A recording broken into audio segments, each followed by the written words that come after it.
So you're Austin. So I am Austin. so who are you and like what do you do for people that don't know? So people don't know. So my name's Austin Janowsky, and I have been working in comics professionally since 1994, mostly as an inker. I have been lucky enough to work on Ironman with Bob Layton and helping Jay Leeson on X-Men Unlimited. Plus, I've done work for DC Licensing, Image, IDW, Top Cow, Dynamite, a bunch of different companies, plus smaller tier ones.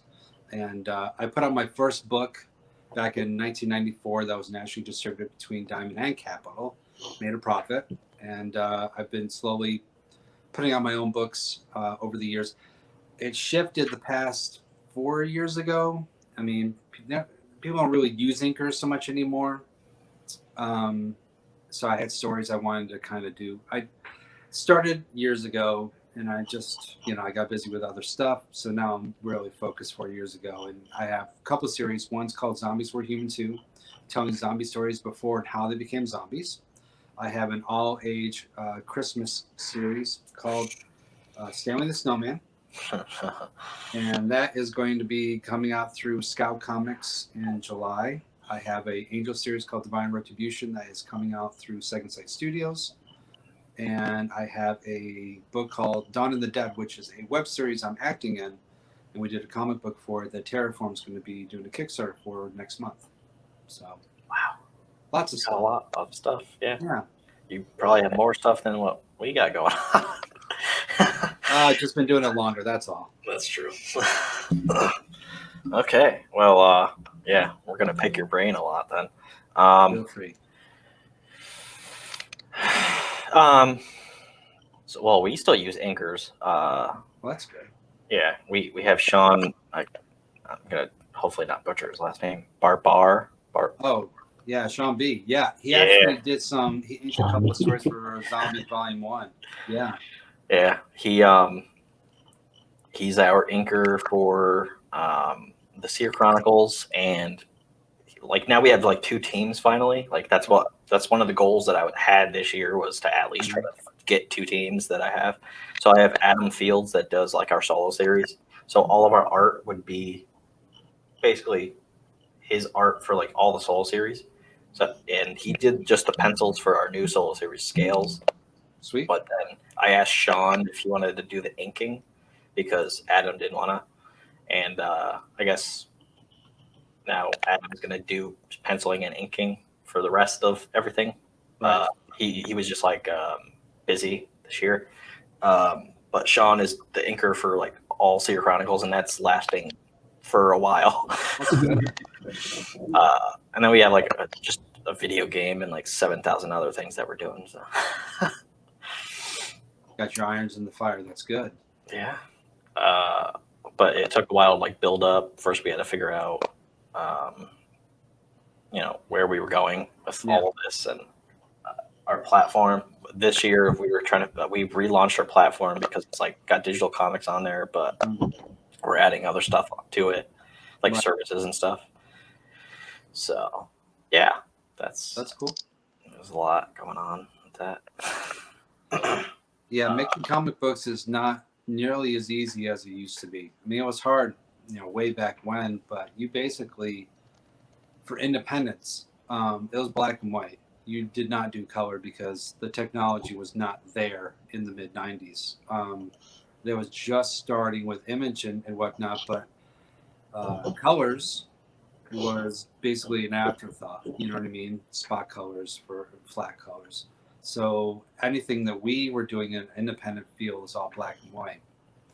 So it was just, you had the art team, and you did that, and then you sent it to the printer, and then that was basically it. No digital, no computers, everything. Now there's social media, there's digital this, and it has to be set for this platform, and we need it for this platform, and there's motion comics, and there's so much that is involved, and I just want to put out a comic book, man. But there's like serious it's like almost making a film. You just have to pre-plan a whole lot of stuff and then be able to execute it accordingly.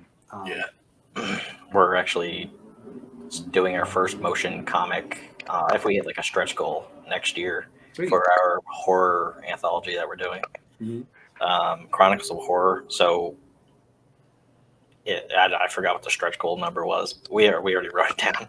But yeah, like you said, like planning ahead of time. We definitely did that because the Kickstarter we did for Chronicles of Horror, like I was basically the only one mostly doing stuff for that. Right. Because we're the one publishing it, but I didn't write or anything for it. The next issue and any issues like in the future for that, I am writing for it. But I wrote 2 for the upcoming one, and one is just hilarious, and the other one is just messed up. That's good. Yeah, and we decided, we could like make a motion comic out of this because I know a few people that know how to do that, and my friend Hector actually said that, you could like do it in Unity, and I was like, if I can learn, I guess I can do that because that would like save some money. Right. There's a lot to go into all of that. Well, we did a motion comic for Dawn of the Dead, as in conjunction with the pilot episode that was done for the web series to send out to whatnot. So that was a new experience. I didn't do any of it. We had a buddy of mine who does that sort of thing. So that was pretty cool. It just seeing how he was doing things and how it was all involved. I'm like, that's something I would really like to get into later on when I have time. I don't have time right now, but I'll put a pin in it, and maybe 5 years down the road, I'll have the time to do so because it's really cool stuff. So, yeah, I'm seeing more and more people do like motion comics, like for intros to their comic books, like for Kickstarters. I mean, they've really upped their Kickstarter game. I've only ran 2 Kickstarter campaigns. Ran 3. We canceled one because of COVID, but we were able to get funded for 2, and that was Zombies Volume 1, Volume 2. Kickstarters are no joke. The people that are able to run multiples in a year, I don't know what they take or what they're drinking. Yeah. So there's these guys that are on our platform, Covenant Comics, and they did Crossbones, I think 2 and 3 this year. They did Ether, which I have both of those on my shelf, and then I have then Burlap, but Burlap was under another guy, like, so he was like, they had enough names on Kickstarter so they didn't have to. It was like weird because I actually didn't know that rule. Like, you have to fulfill, like, it's common sense. You have to fulfill the first one before you do another one.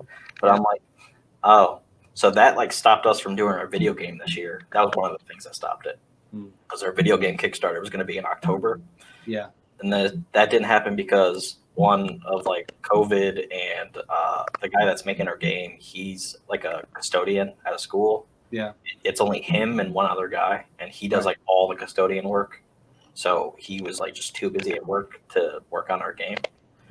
So that's why I want to learn how to do like some of the game stuff. So he's not burdened with all that stuff. And I'm also trying to look for like another person that knows game design type of stuff. And they would be able to help with like texturing or something. I was trying to ask him, like, what would you not want to do? So you can just build the game, and then like me and the other guy or girl would like be able to do everything else. He's like, probably just putting textures on like a building. That'd be a good start. That's good. So Kickstarter is like a monster. It's like a full-time job on top of your full-time job if you have one.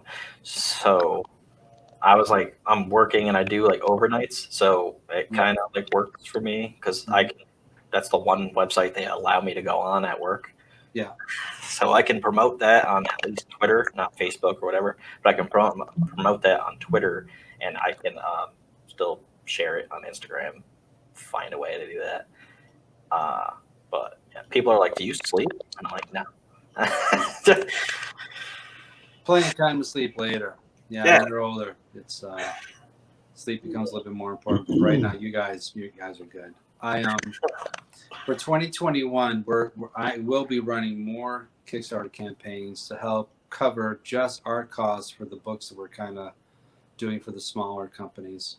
And then also Zombies Volume 3 and Volume 4 we're going to do next year too. And we got a game that we're going to be doing with zombies. Like a card game. Oh, okay. That's cool. A card game. So when I have more to say about that, then we'll do that. And I can't really talk about that side of it. But I'm talking with someone about publishing zombies, but I'm not allowed to talk about anything else because I just signed an NDA. Yeah. Whatever. We're pretty like I don't know. I can't even think of the word right now. We're pretty Open. Open, I guess. There's like another word for that I was trying to think of. But yeah, we're pretty open about like what we say, depending. Well, certain things like Dylan just mentioned something about our game that I didn't want people to know. Whatever. People are like, "Oh, I can't wait to get to that part now." Yeah, exactly. Well, that means they have to watch this one clip. So that's the thing. We only mentioned it once. Yeah. I'm like, I shouldn't say it, right? And then he's like, no, it's fine. I'm like, I don't know if you know what I'm saying, but maybe someone can figure it out. But most people are like, "Oh, that's cool. I don't really understand, but okay." There's so much more in the game too. Like it's just if even if we do spoil the one thing, there's like 7 other things that we haven't even said yet. So yeah, I think one of my favorite things in it is like the radio in the game because it's just like GTA. If you ever play GTA, yeah. Except it's just like indie music. So we try to find indie musicians like rappers and That's bands cool. and stuff. Yeah, that's like kind of hard to find. And then I'm also trying to find indie filmmakers, which that's probably the hardest to grab because nobody wants to just like let me use their movie. Really? Well, then you let me know because There's one guy that I remember, and his name is Tyler. I can't remember. I don't know how I remember people's names. Tyler like Pope, I think is his name, and he's like from Canada. Okay. And I forgot what the movie is. I think he's like just making it or he's finishing it or something. He's like, "Oh, I'll have something by a certain date." I was like, "Cool," and he's down to do it, but like. There's only like him and like Eric Franklin are the only 2 people that I know that are like open of like, oh yeah, like you could totally use like shorts or whatever I have. And I'm like, sweet. Like I know Eric Franklin has Dearly Departed that he's finishing, and he has some like weird sci-fi type cyberpunk. Well, so I'll tell you because a little more background on me. While I was in the whole comic book thing, I got into advertising as a backup plan to make my parents happy.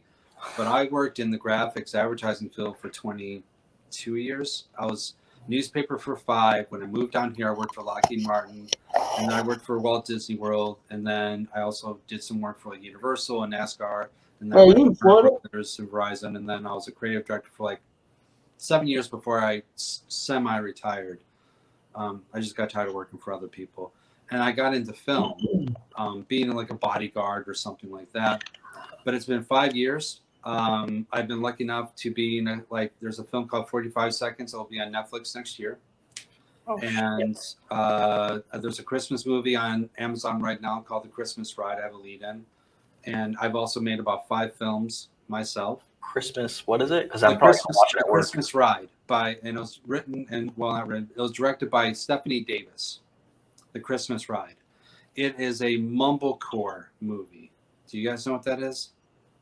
Yeah, I had no idea either. So Mumblecore, it's all improv. There's no script. That's awesome. They give you, so you talk about what your character is basically going to be, little basic outlines, and you just improv it. So that, to me, as an actor, that was really great. And I played the father of the main lead, Dana. She's amazing improv. We're separated. We're spending Christmas together. She's a rideshare person. She decides to go on Christmas and make some money and try to cheer some people up. But it's not one of those Hallmark sort of Christmas movies. It's real. There's a lot of ups and downs. Anyone and everyone can relate to someone that's in the film. So it's out right now. It's if you have Prime, it's free. Otherwise, it's like a couple of dollars. And The Christmas Ride, yeah, it's a feature film. It's one of my proudest moments, I think, being as an actor. So, but to get to your point, as an independent filmmakers, the reason they don't want to give stuff right away is if they've made films, they want to be able to either try to sell it or they do festivals and sell it. So they might take 2 years after they make the film, goes through the film circuit, and if no one buys it, then they're either going to put it on YouTube or whatever. Then they're more willing to give their clips out. So if you're looking for filmmakers, try to find films that are a few years old and see, like, have you done the films, festival circuit? Have you done pitching? I'd like to use it for whatever. I think if you find those type of people, you'll be more apt to have, because people are like, a video game? What, really? Please let me have my stuff in a video game. But if they're just starting or it's just finished, then they want to go through the possibility of trying to sell it or, video on demand or something like that, and they have to wait. Okay. Well, that's good to know now. I just added your movie to my watch list. So, Yes. That's awesome. And I'm not just saying because I'm in it. It is actually it's a very interesting. You have a lot of different characters, a lot of interesting stories. Not all happy. There's some sad. There's some. It's a really, really good film. And the fact that it's 100% improvised, it's pretty incredible. Yeah, that's pretty cool. Actually, I didn't even know that was a thing. So I didn't know either. She's like, "We're gonna make a Mumblecore movie," and I'm like, "What? The Bobble Snowman? What are you talking about?" So she explained it to me, and I'm like, "Oh, that's pretty cool." And then and she shot it all herself. She was like the director, she was the camera person, she was the lighting person, she was the sound person. It was just a one person, female rock star crew who made this entire feature film. It's crazy. that's sick. It's cool. I was looking at it. I think I'm looking at an IMDb. I was like, you're like one of two people that has a last name in the movie. Oh yeah. It's the first 2 years was just getting my feet wet. The past maybe 2.5, things I was able to level up some. And I was in Dan Myrick, who is the co-writer and director of the Blair Witch Project, and Jeffrey Reddick of Final Destination. They created a series called Black Veil, and I'm lucky enough to be in episode 1, and hopefully I'll be in episode 2. I'm not sure. When COVID happened, I was on hold for The Righteous Gemstone. It's a HBO TV series that John Goodman is starring in. So I'm still in the running.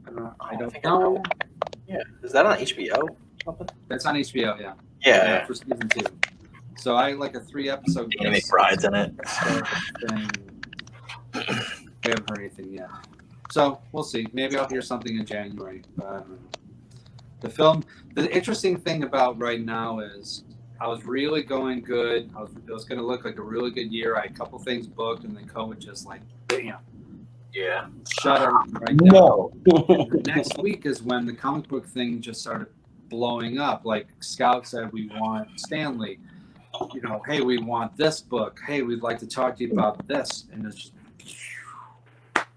great. Yeah, they're making moves. Yeah. They have a subscription box thing, which is a thing that I actually had an idea for, like, probably not before they had the idea, but, like, I had the idea, like, a year or two ago, like, of doing it, just, like, trying to figure that out. I'm moving my camera because the battery's at 10%, and I don't have a plug in my studio. I have a plug in my... So you're going to have a much uglier and darker version of myself, and I apologize for that. That's fine. But I got to plug in technology and all that stuff. Okay. And we'll put this down low. Yeah, COVID really did a number on a whole lot of people. I was so thankful because I was at C2E2 when we first heard about the whole COVID thing. And like everyone else, I thought, it's not going to be bad. But next week, Chicago basically they shut down. Like, I was going to say, wasn't that the last convention that went on? Because I think that was where a lot of people were scared. Because I remember, what was it? I think I heard like is it Dean Cain, Superman? I think that's who I heard was there, and he was like freaking out. It's we always do the hand sanitizer thing, and because of zombies, we had zombie juice because people aren't the cleanest at conventions, especially on a Sunday. So we always did that, but it was crazy. Literally the next week, there was some big sewing thing that was happening, I guess, or whatever, done. And people were freaking out, and then people weren't able to come into the country, and then just here we are. Yeah. For April of this year, it was going to be when our video game was going to come out on Kickstarter. That didn't happen because of the whole scheduling thing, and like he was too busy at work. When I talked to him after that, I was like, oh, I guess we're not able to do that. Yeah. Then I was going to do our comic book Kickstarter for Seer Chronicles 1 and 2. That didn't happen until August, and it was going to be in July. So we had to figure all that out. Oh yeah. I didn't mean to cut you off, but my Zombies Kickstarter was in March, and we canceled it, and we did it in July, August. So it's nice that it seems like Kickstarter hadn't missed a beat. Am I right on that? Like people are just this is the year that it's made the most money. I know like Boom Studios made like a shit ton of money itself, but like in Keanu Reeves. But like this is the year, maybe because more people were home and they're like, oh, I'm gonna put this out. Yeah. But you'll see next year if it goes up or if it goes down, depending on that. We'll see. I think the momentum will be kind of same. Now that the people are used to it, I think people will do it. And I think they like the extra perks and everything that they can get. What would be smart is with Kickstarters, if local stores would allow them to have local tiers, reward tiers for local comic book stores, that they could get it and then pick up and get special discounts doing at the store. You know what I mean? That way the store is involved and they can make more money too. Yeah. So one of the things, because like enough people have told me, like Travis Gibb and a couple of other people, or like Chuck, they're like, yeah, you should definitely do retail like badges. Like I haven't ever done that yet, just because like that's not the first thing that comes into my mind, because like we haven't like really, one year, I think one of the first years we started this company, we went to comic book stores, just to be like, we're SeerNova, you should just check us out. We don't have anything, but we should. And that was when we did we did that Indiegogo, and that completely failed. But that was because we didn't have an audience, and we learned that pretty quick. That's why. We didn't learn pretty quick, because then I did another one. And but after I just asked something about something on, I don't know. That crackling sounds up. Oh. Yeah, I don't know if that's me or if that's you. Hey, guess what, guys? We're going to go walk outside of the garage sale and we're going to ask that question. Okay. $2. Oh, okay. Someone just sent you money. All right, whatever. Never mind, we're not going out to the garage. I'll just let her do her thing. She's smarter than me anyway. Nice. Are you guys married? No. I have a girlfriend. Well, let me tell you, if she's smarter than you, please say yes, because those are the best. They keep you out of trouble. Sure. She's like better at like budgeting money. Like way better at that. She can budget money? Yeah.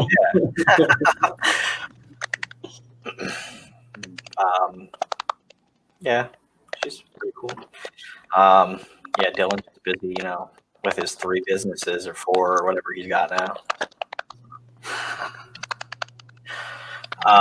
It's so weird, that clicking, by the way, because I thought that was me at first on my keyboard, but then I'm like, that's way more frequently than I'm touching my keyboard. Doesn't it sound like a keyboard click?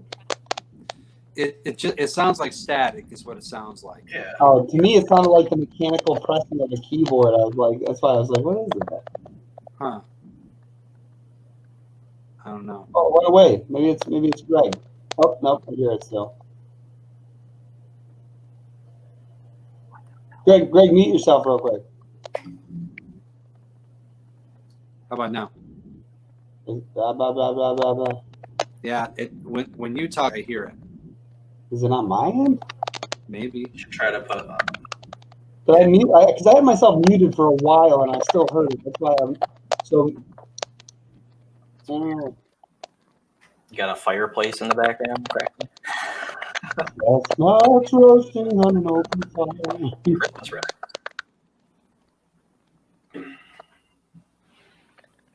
I don't hear it right now, so I'm not sure. It's so weird.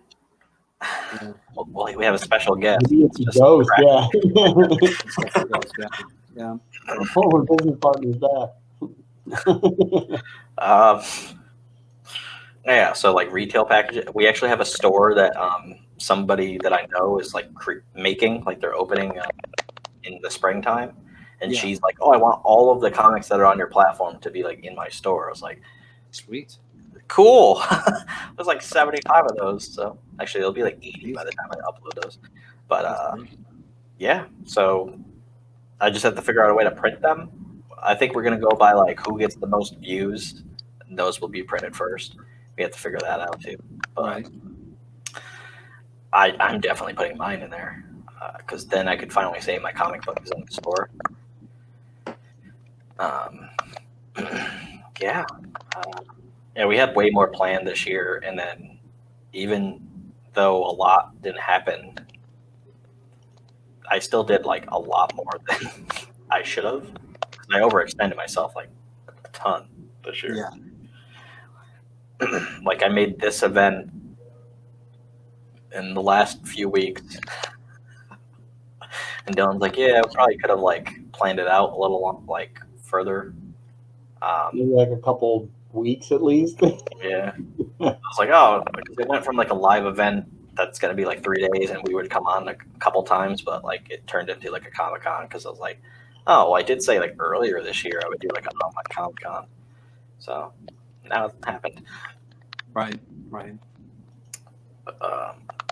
Yeah. So, what's your favorite comic book you've like were a part of that wasn't yours? Say that one more time. What's your favorite comic book that you were like a part of that's not your own? Oh, Ironman. Oh, 100%. Yeah. So, okay. Cool story. I was at Free Comic Book Day, and Bob Layton was there, and I was there, and he was with us, and so we were chatting. We found out that we lived fairly close. I lived in Tampa, and he lived in Brandon, which is about 15 miles away from each other. So cool. And I'm like, yeah, it should help me, and I should help you, and we'll chat. We'll do something. All right, that's fine. Cool. Nothing happened. No surprise. 5 or 6 months go by, and we were at a one-day show, and he was there, and I was there. And I'm walking in, he's walking out, and he clamps his hand on my shoulder. So I turn around like, what are you doing? And he's like, oh my God, I'm so happy that I found you. I totally lost your information. We have to talk. I need your help. Sure. Give him my card again. I said, give me a call when you can, whatever. Didn't think anything of it. Next day he called me. We had lunch. He needed help on Ironman in the end, doing inking, backgrounds, whatever. But I had to work in a studio. So that's what happened. Went to his studio and helped him ink Ironman in the end, which was surreal.